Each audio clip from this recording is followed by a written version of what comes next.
नमस्कार, good morning India में आपका स्वागत है। मैं हूं अदिति राजपूत। पंजाब से हम शुरुआत कर रहे हैं। एक महीने पहले पंजाब के मुख्यमंत्री की कुर्सी छोड़ने वाले कैप्टन अमरिंदर सिंह ने बड़ा सियासी धमाका किया है। उन्होंने साफ कर दिया है कि वो पंजाब में नई पार्टी बनाएंगे और उसी से 4 महीने बाद होने वाले विधानसभा चुनाव लड़ेंगे। साथ ही कैप्टन ने कहा कि उम्मीद है कि किसानों का मसला सुलझ जाएगा और उनका बीजेपी के साथ गठबंधन होगा। कैप्टन के मीडिया सलाहकार रविंद्र ठुकराल ने उनके हवाले से ट्वीट करके इस बात की जानकारी दी है। तो आपको बताते हैं कि ठुकराल ने क्या ट्वीट किया है। उन्होंने लिखा है कि पंजाब के भविष्य की जंग जारी है। पंजाब, उसकी जनता और साल भर से अपने वजूद की जंग लड़ रहे किसानों के हितों की सेवा के लिए मैं जल्दी ही अपना सियासी दल बनाऊंगा। 2022 पंजाब विधानसभा चुनाव में बीजेपी के साथ सीट बंटवारे की उम्मीद है और अगर किसान आंदोलन का फैसला किसानों के पक्ष में होता है, अकाली दल के घटक दलों के बारे में भी सोचा जा रहा है। और हमारे साथ जुड़ रहे हैं हमारे सहयोगी मोहम्मद गजाली। अब पंजाब की सियासत जो है थोड़ी और इंटरेस्टिंग होने वाली है और खासकर जो चुनाव है वो दिलचस्प हो जाएगा। कैप्टन के अब मैदान में इस तरह से कूदने के बाद किस तरह से आप देख रहे हैं इस पूरी स्थिति को? जी देखिए, तो पूरी तरह आंदोलन वहाँ क्या होता है, किसान कानून रोल बैक कर दिए जाते हैं या क्या अमरिंदर सिंह केंद्र सरकार के साथ मिलकर कोई बीच बचाव का रास्ता निकाल सकते हैं, क्योंकि चर्चाएं चल रही हैं कि इस साल किसान दिवाली अपने घर पे मना सकते हैं और सड़कों पे या हाईवे पे नहीं मनाएंगे। तो ऐसी चर्चाओं के बीच देखना होगा कि कौन सा फॉर्मूला अमरिंदर सिंह केंद्र सरकार के साथ मिलकर ला सकते हैं। सबसे अहम बात यह है कि पहली बार पंजाब की सियासत में या चुनाव में 4-5 पार्टियां जो हैं वो फील्ड में होंगी, क्योंकि अक्सर जो है अकाली दल वर्सेस कांग्रेस होता था, फिर आम आदमी पार्टी आ गई, लेकिन इस बार अमरिंदर सिंह भी एक पार्टी है, बीजेपी भी एक पार्टी अलग हो चुकी है, अकाली दल अलग लड़ रही है। तो मल्टी पार्टी कॉन्टेस्ट जो है वो पहली बार देखने को मिलेगा और ये भी दिलचस्प होगा देखना कि अमरिंदर सिंह अगर अपनी पार्टी बनाकर आते हैं और जैसी उनकी हिस्ट्री रही है, पहले भी अपनी पार्टी लेकर आए थे तब बहुत ज्यादा उनको कामयाबी नहीं मिली थी, तो क्या इस बार वो चुनाव जीतने के लिए अलग से आ रहे हैं या उनका मकसद सिर्फ और सिर्फ कांग्रेस को डैमेज करना है? क्योंकि अगर वो इस मोटिव से भी आ रहे हैं तो कहीं ना कहीं हंग असेंबली की तरफ देख रहे हैं या कई तरह के परम्यूटेशंस और कॉम्बिनेशंस अभी देखना बाकी है कि क्या कृषि कानून हट जाता है या किसान क्या खुश हो जाते हैं। और ये भी एक बात होगी कि क्या किसान कृषि कानून हटने पे क्या वो पूरे के पूरे एक मुश्त होकर कैप्टन अमरिंदर सिंह के पीछे लग जाते हैं, क्योंकि कभी भी पंजाब में ऐसा नहीं हुआ है कि किसी एक लीडर या एक कौम या एक मजहब के नाम पे इस तरह की पोलराइजेशन या इस तरह से एक मुश्त होकर वोट देने वाली बात पहले कभी देखी नहीं गई है। तो बहुत सारी चीज देखनी होगी कि क्या अमरिंदर सिंह के साथ बीजेपी आती है तो पंजाब में जो गुस्सा बीजेपी के खिलाफ है क्या वो खत्म हो जाएगा किसान कानून हटने से या कृषि कानून हटने से? तो अभी बहुत सी चीजें फाइनलाइज होनी है, उसके बाद चुनाव के नजदीक जाते कैसा माहौल रहता है उसके बाद ही कुछ आकलन किया जा सकता है। बिल्कुल, बहुत शुक्रिया गजाली इस तमाम जानकारी के लिए। तो जिस तरह से कैप्टन ने किसानों का मसला सुलझने की उम्मीद जाहिर की है और बीजेपी के साथ गठबंधन की बात की है, देखना होगा कि पंजाब की सियासत अब किस तरह से आगे करवट लेती है और क्या वाकई किसानों का मुद्दा सुलझेगा या नहीं।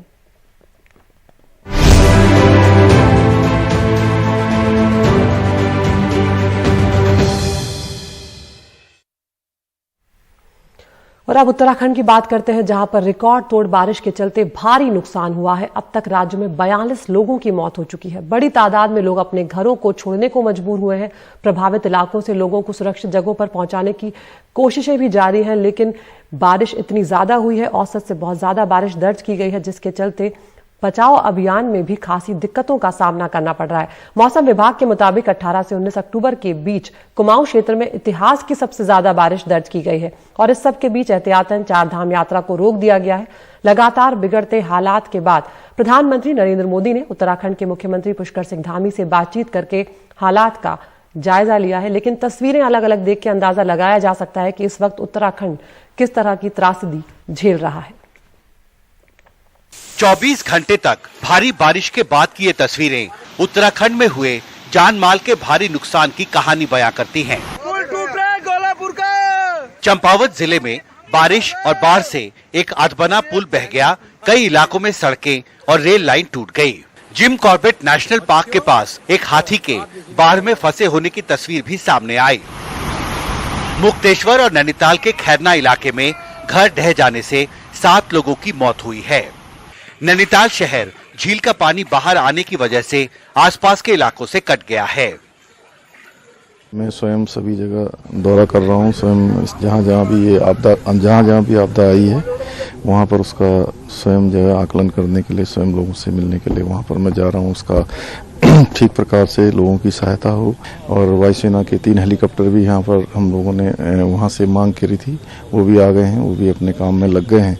अभी जान माल की काफ़ी क्षति हुई है, रोड टूट गई हैं, पुल टूट गए हैं, जगह जगह पर भूस्खलन हुआ है, सड़क बह गई है। मौसम विभाग के मुताबिक उत्तराखंड के कुमाऊं क्षेत्र में अब तक की सबसे ज्यादा बारिश रिकॉर्ड की गई है। पंतनगर में 18 अक्टूबर से 19 अक्टूबर के बीच 403.2 मिलीमीटर बारिश हुई, जो अब तक का रिकॉर्ड है। इससे पहले 31 साल पहले पंतनगर में सबसे ज्यादा 228 मिलीमीटर बारिश 10 जुलाई 1990 को हुई थी। मुक्तेश्वर में भी 18 अक्टूबर से 19 अक्टूबर के बीच रिकॉर्ड 340.8 मिलीमीटर बारिश हुई।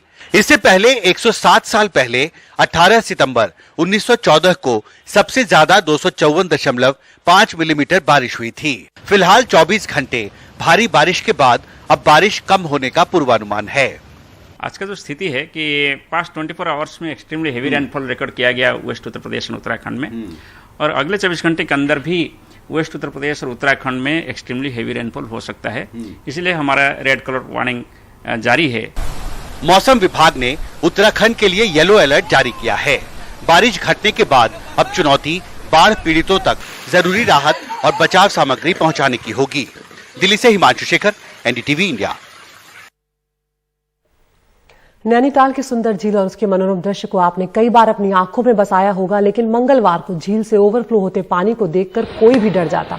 पानी का बहाव इतना तेज था कि उस रोड पर चलना भी संभव नहीं था। नैनीताल में बारिश ने कई दशकों का रिकॉर्ड तोड़ दिया है। औसत से कई गुना ज्यादा बारिश दर्ज की गई है। रिहायशी इलाकों में इतना पानी घुस गया कि लोगों को घरों को छोड़कर जाना पड़ा। ढलान वाले इलाकों में लोगों को बचाकर निकालना बहुत ही मुश्किल भरा साबित हुआ। सेना, एसडीआरएफ की टीमों के लिए लोगों को बचाना बेहद चुनौतीपूर्ण था।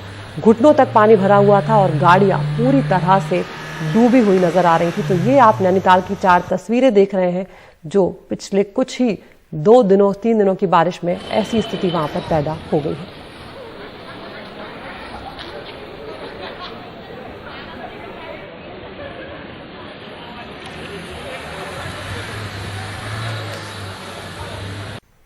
उत्तर प्रदेश के कुशीनगर में आज इंटरनेशनल एयरपोर्ट की सौगात मिलने जा रही है। प्रधानमंत्री नरेंद्र मोदी इस एयरपोर्ट का उद्घाटन करेंगे।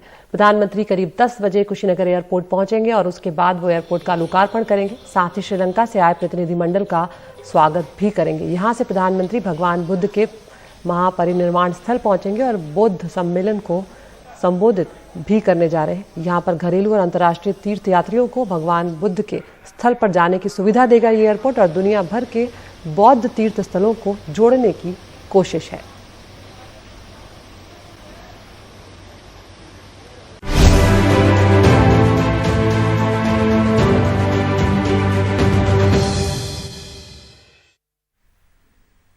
नमस्कार, मैं हूं आपके साथ जया कौशिक। बात करते हैं उत्तराखंड की, जहां कयामत की, आफत की बारिश बरसी और जिसके चलते राज्य को यहां पर भारी नुकसान पहुंचा। अब तक उत्तराखंड में 42 लोगों ने अपनी जान गंवा दी और बड़ी तादाद में लोग अपने घर छोड़ने को मजबूर हुए हैं। यहां पर प्रभावित इलाके से लोगों को सुरक्षित जगह पर पहुंचाने की कोशिशें लगातार चल रही हैं। मौसम विभाग के मुताबिक 18 से 19 अक्टूबर के बीच कुमाऊं क्षेत्र में इतिहास की सबसे ज्यादा बारिश रिकॉर्ड की गई है। इन सब के बीच एहतियातन 4 धाम यात्रा रोक दी गई। हालांकि मौसम विभाग का कहना है कि जितनी भयंकर बरसात होनी थी अब तक वो हो चुकी है। लगातार बिगड़ते हालात के बाद प्रधानमंत्री मोदी ने उत्तराखंड के मुख्यमंत्री पुष्कर सिंह धामी से बात करके हालात के बारे में ज्यादा जानकारी ली। 24 घंटे तक भारी बारिश के बाद की ये तस्वीरें उत्तराखंड में हुए जान माल के भारी नुकसान की कहानी बयां करती हैं। पुल टूट रहा है गोलापुर का। चंपावत जिले में बारिश और बाढ़ से एक अधबना पुल बह गया। कई इलाकों में सड़कें और रेल लाइन टूट गई। जिम कॉर्बेट नेशनल पार्क के पास एक हाथी के बाढ़ में फंसे होने की तस्वीर भी सामने आई। मुक्तेश्वर और नैनीताल के खैरना इलाके में घर ढह जाने से 7 लोगों की मौत हुई है। नैनीताल शहर झील का पानी बाहर आने की वजह से आसपास के इलाकों से कट गया है। मैं स्वयं सभी जगह दौरा कर रहा हूँ। स्वयं जहाँ जहाँ भी आपदा आई है वहाँ पर उसका स्वयं जो है आकलन करने के लिए, स्वयं लोगों से मिलने के लिए वहाँ पर मैं जा रहा हूँ। उसका ठीक प्रकार से लोगों की सहायता हो। और वायुसेना के 3 हेलीकॉप्टर भी यहाँ पर हम लोगों ने वहाँ से मांग करी थी, वो भी आ गए हैं, वो भी अपने काम में लग गए हैं। अभी जान माल की काफ़ी क्षति हुई है, रोड टूट गई हैं, पुल टूट गए हैं, जगह जगह पर भूस्खलन हुआ है, सड़क बह गई है। मौसम विभाग के मुताबिक उत्तराखंड के कुमाऊं क्षेत्र में अब तक की सबसे ज्यादा बारिश रिकॉर्ड की गई है। पंतनगर में 18 अक्टूबर से 19 अक्टूबर के बीच 403.2 मिलीमीटर बारिश हुई, जो अब तक का रिकॉर्ड है। इससे पहले 31 साल पहले पंतनगर में सबसे ज्यादा 228 मिलीमीटर बारिश 10 जुलाई 1990 को हुई थी। मुक्तेश्वर में भी 18 अक्टूबर से 19 अक्टूबर के बीच रिकॉर्ड 340.8 मिलीमीटर बारिश हुई। इससे पहले 107 साल पहले 18 सितंबर 1914 को सबसे ज्यादा 254.5 मिलीमीटर बारिश हुई थी। फिलहाल 24 घंटे भारी बारिश के बाद अब बारिश कम होने का पूर्वानुमान है। आज का जो स्थिति है कि पास्ट 24 आवर्स में एक्सट्रीमली हेवी रेनफॉल रिकॉर्ड किया गया वेस्ट उत्तर प्रदेश और उत्तराखंड में, और अगले 24 घंटे के अंदर भी वेस्ट उत्तर प्रदेश और उत्तराखंड में एक्सट्रीमली हेवी रेनफॉल हो सकता है। इसलिए हमारा रेड कलर वार्निंग जारी है। मौसम विभाग ने उत्तराखंड के लिए येलो अलर्ट जारी किया है। बारिश घटने के बाद अब चुनौती बाढ़ पीड़ितों तक जरूरी राहत और बचाव सामग्री पहुंचाने की होगी। दिल्ली से हिमांशु शेखर, एनडीटीवी इंडिया। और वहीं नैनीताल की सुंदर झील और उसके मनोरम दृश्य को आपने कई बार अपनी आंखों से देखा होगा, लेकिन मंगलवार को झील से जो ओवरफ्लो हो रहा था पानी, उसको देखकर कोई भी डर जाता। पानी का बहाव इतना तेज था कि उसे रोड पर वहां पर चलना भी मुमकिन नहीं था। नैनीताल में बारिश ने कई दशकों का रिकॉर्ड तोड़ दिया। औसत से कई गुना ज्यादा बारिश दर्ज यहां पर की गई। रिहायशी इलाकों में इतना पानी घुस गया था कि लोगों को घरों को छोड़कर वहां से जाना पड़ा। ढलान वाले इलाकों में लोगों को बचाकर निकालना बहुत ही मुश्किलों भरा था और सेना, एसडीआरएफ की टीमों के लिए लोगों को बचाना काफी चुनौतीपूर्ण साबित हुआ। घुटनों तक पानी यहां पर भरा हुआ था। गाड़ियां पूरी तरह से पानी में डूबी हुई नजर आ रही थी।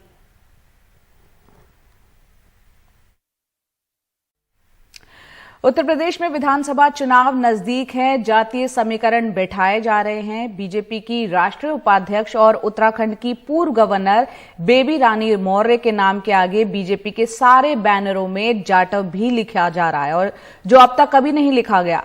बेबी रानी मौर्य के जाटव सम्मेलन कराए जा रहे हैं और इसी जातिवादी राजनीति पर हमारे सहयोगी सौरभ शुक्ला ने उनसे बात की। आइए सुनते हैं।